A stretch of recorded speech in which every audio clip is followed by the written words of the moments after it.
काम से हुआ है जन्म। दो विपरीत कामों के मिलन पर तुम्हारा जीवन खड़ा है। इसलिए करीब करीब असंभव है, मनोवैज्ञानिक के हिसाब से तो बिल्कुल असंभव है कि व्यक्ति काम वासना के पार हो जाए। धर्म शास्त्र भी यही कहते हैं। आत्म पुराण में बड़ा अद्भुत वचन है, कामेन विजितो ब्रह्मा कामेन विजितो हरा कामेन विजितो विष्णु सक्रा कामेन निर्जिता। काम ने जीता ब्रह्मा को, काम ने हराया शंकर को, काम ने हराया विष्णु को। काम से कौन कब जीता? काम से सब हारे। काम का बल तो प्रबल है, और जिसका जितना ज्यादा बल प्रबल है उसके पार होने में उतना ही संघर्षण होगा। इसलिए कहते हैं वैरी रूप काम। इस जगत में अगर टक्कर ही लेनी हो किसी से, अगर हिम्मत ही हो टक्कर लेने की, अगर संघर्ष करने का और योद्धा करने का, योद्धा बनने का रस हो, तो छोटे मोटे दुश्मन मत चुनना। ख्याल रखना, जितना बड़ा दुश्मन चुनोगे उतनी ही बड़ी तुम्हारी विजय होगी। छोटे मोटे को हरा भी दिया तो क्या सार है। कहते हैं जंगल में, ईसप की कथा है, एक गधे ने सिंह को चुनौती दे दी और कहा अगर हो हिम्मत तो आ मैदान में और हो जाए सीधा युद्ध। लेकिन सिंह चुपचाप चला गया। सियार ये सुन रहा था। उसने थोड़ा आगे बढ़ के सिंह को पूछा कि सम्राट बात क्या है? एक गधे की चुनौती को भी तुम स्वीकार नहीं किए? उन्होंने कहा पागल हुआ, अगर उसकी चुनौती मैं स्वीकार करूं तो पहले तो अफवाह उड़ जाएगी कि सिंह गधे से लड़ा, ये बदनामी होगी। ऐसा कभी हुआ नहीं, ये हमारी कुल वंश परंपरा में नहीं हुआ कि गधे से लड़े। लड़ना है गधे से, गधे को समाप्त कर दे सकते हैं, लड़ना क्या है। अगर गधा हारा तो उसका कोई अपमान नहीं, हम जीते भी तो कोई सम्मान नहीं। लोग कहेंगे क्या जीते? गधे से जीते। और कहीं भूल चूक जीत गया गधा, गधे हैं इनका भरोसा क्या? तो हम सदा के लिए मारे गए। इसलिए मैं चुपचाप चला आया हूं। गधे से झंझट में पड़ना ठीक नहीं। छोटे से अगर तुम उलझोगे, जीते भी तो छोटे से जीते, और काश हार गए तो छोटे से हारे। दुश्मन जरा सोच के चुनना। मित्र तो कोई भी चल जाएगा, शत्रु जरा सोच के चुनना। शत्रु जरा बड़ा चुनना, क्योंकि चुनौती, संघर्षण तुम्हें अवसर देगा तुम्हारे अपने आत्मविकास का। तो जो बाहर की चीजों से लड़ते रहते हैं वो अगर जीत भी जाएं तो चीजों से ही जीतते। सिकंदर हो कि तैमूर लंग हो कि नादिर शाह हो कि नेपोलियन हो, फैलान ने विस्तार सारे जगत पर अपना, तो भी वस्तुओं पर ही विस्तार फैलता है। इसलिए इस देश में हमने उनको सम्मान दिया जिन्होंने अपने को जीता। सबको भी जिन्होंने जीता उन्हें भी हमने वैसा आदर नहीं दिया। हमने आदर उन्हें दिया जिन्होंने स्वयं को जीता, क्योंकि स्वयं को जीतने का एक ही उपाय है, और वो है काम ऊर्जा से अतिक्रमण हो जाना, काम ऊर्जा के पार हो जाना। काम ऊर्जा के पार होने का अर्थ है अपने जन्म से मुक्त हो जाना, अपने जीवन से मुक्त हो जाना, अपनी मृत्यु से मुक्त हो जाना।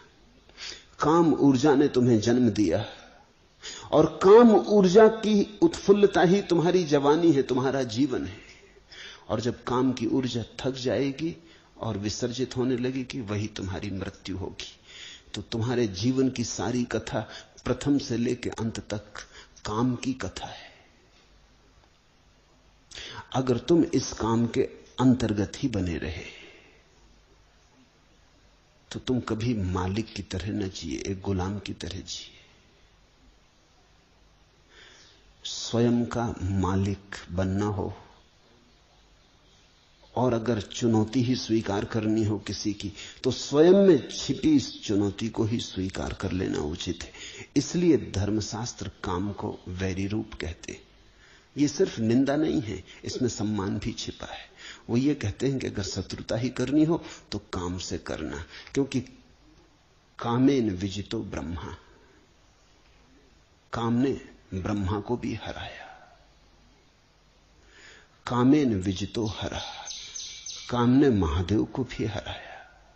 तो अब अगर लड़ने योग्य कोई है तो काम ही है।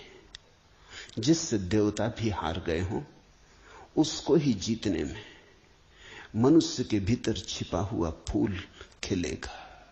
जिससे सब हार गए हों, उसको ही जीतने में तुम्हारे भीतर पहली दफे प्रभु का साम्राज्य निर्मित होगा। भारत अकेला देश है जहां हमने बुद्ध पुरुषों के चरणों में देवताओं को झुकाया है। जब सिद्धार्थ गौतम बुद्धत्व को उपलब्ध हुए तो कथा है कि ब्रह्मा, विष्णु, महेश तीनों उनके चरणों में अपना नैवेद्य, अपनी पूजा चढ़ाने आए। जब महावीर परम ज्ञान को उपलब्ध हुए तो देवताओं ने फूल बरसाए। लेकिन देवता क्यों बरसाते होंगे फूल एक मनुष्य के चरणों में? इसलिए कि ये मनुष्य उस सीमा के भी पार जा चुका जिस सीमा के पार अभी देवता भी नहीं गए। अभी इंद्र भी अप्सराओं में उलझा है। अभी स्वर्ग में भी वही काम व्यापार चल रहा है जो पृथ्वी पर चल रहा है। थोड़ा व्यवस्थित चल रहा है, थोड़ा ढंग से चल रहा है। ज्यादा सुंदर स्त्रियां हैं, ज्यादा सुंदर देह है, ज्यादा लंबी आयु है, भोग की सब सुविधाएं, सामग्रियां हैं। जो हमने स्वर्ग में देवताओं के लिए व्यवस्था की है, वही व्यवस्था विज्ञान आदमी के लिए पृथ्वी पर कर देने की कोशिश कर रहा है। मैंने तो सुना है एक आदमी मरा और स्वर्ग पहुंचा, तो वो बड़ा हैरान हुआ। वहां उसने देखा कि कुछ लोग जंजीरों से बंधे, स्वर्ग में जंजीरों से बंधे। उसने द्वारपाल से पूछा कि तो मुझे घबराहट का कारण मालूम होता, नरक में बंधे हो ये समझ में आता है, इस स्वर्ग में भी अगर बंधन है और लोग जंजीरों में बंधे हैं, ये किस तरह का स्वर्ग है? वो द्वारपाल हंसने लगा। उसने कहा ये अमरीकी है, ये जब से आए तब से ये धुन लगाए कि हमें अमेरिका वापस जाना है, यहां से तो वहीं बेहतर था।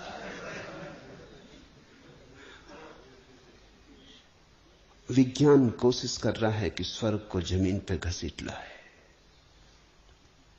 लेकिन जमीन पे विज्ञान स्वर्ग ले आए तो भी कोई फर्क नहीं पड़ता। तुम्हारी काम वासना को कितनी ही तृप्ति की सुविधा जुटा दी जाए, तृप्ति नहीं होगी, क्योंकि काम वासना का स्वभाव अतृप्ति है। जो मिल जाता है उससे ही अतृप्ति हो जाती है, जो नहीं मिला उसी में रस होता है। काम के स्वभाव को समझो, यही उसका बंधन है, यही उसका वैरी रूप। जो मिल जाता है वही व्यर्थ हो जाता है। जिस स्त्री को तुम चाहते थे मिल गई, जिस पुरुष को तुमने चाहा मिल गया, बस तत्क्षण तुम किसी और की चाह में लग गए। बायरन अंग्रेजी का कवि हुआ, उसका अनेक स्त्रियों से संबंध था, सुंदर पुरुष था, प्रतिभाशाली पुरुष था, और महीने दो महीने से ज्यादा उसका संबंध नहीं चलता था। लेकिन एक स्त्री ने उसे बिल्कुल मजबूर कर दिया विवाह करने को। उसने कहा विवाह नहीं किया तो हाथ भी नहीं छूऊंगी, और वो दीवाना हो गया उसे अपने करीब लेने को। आखिर विवाह के लिए राजी होना पड़ा। जब वो विवाह हो गया और चर्च से बायरन उतरता था अपनी नई विवाहित पत्नी का हाथ पकड़े हुए, सीढ़ियां पार कर रहा था, ठिठक के खड़ा हो गया।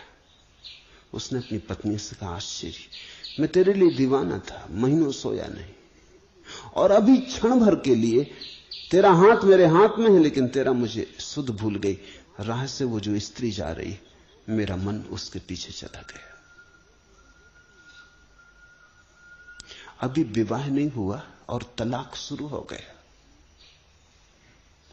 जो मिल जाता है उसमें हमारा रस खो जाता है। तुम एक मकान बनाना चाहते थे, बहुत दिन से बना लिया, जब तक नहीं बना था तब तक खूब सपने देखे, खूब सोचा, खूब विचारा, वही धुन थी। फिर मकान बन गया। एक दिन अचानक तुम थके मांदे खड़े हो, कुछ भी तो नहीं मिला, अब तुम और दूसरा मकान बनाने की सोचने लगे। काम की लक्षण यही है कि वो तुम्हें कभी तृप्त न होने देगा। तृप्ति का वहां कोई उपाय नहीं। अतृप्ति की जलती हुई आग ही काम का स्वरूप है।